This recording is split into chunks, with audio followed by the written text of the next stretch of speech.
जेव्हा स्तुतिपात्र परमेश्वराचा मी धावा करीतो, तेव्हा शत्रूंपासून माझा बचाव होतो.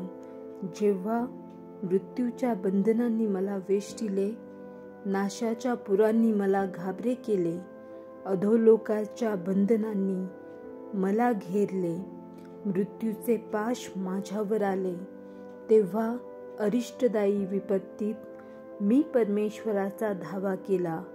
होय, माझ्या देवाला माझ्या उद्धारासाठी मी हाक मारली. त्याने आपल्या मंदिरातून माझी वाणी ऐकली. माझी हाक त्याच्या कानी गेली. तेव्हा पृथ्वी हादरली व कंपित झाली. पर्वतांचे पायही डळमळले. का? कारण परमेश्वर क्रोधित होऊन संतप्त झाला.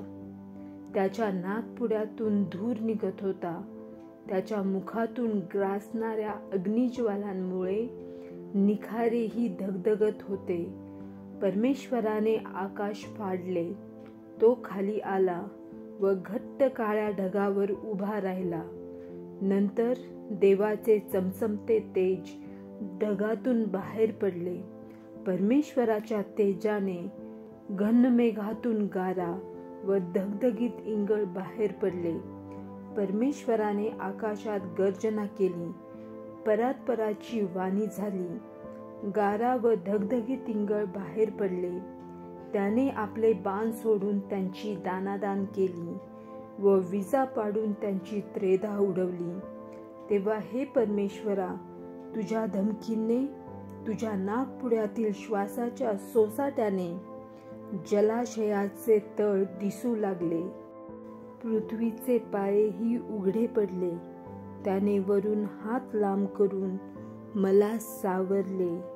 मोठ्या संकटरूपी जलाशयातून मला त्याने बाहेर काढले.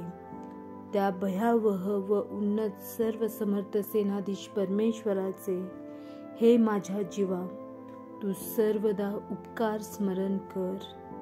आमेन.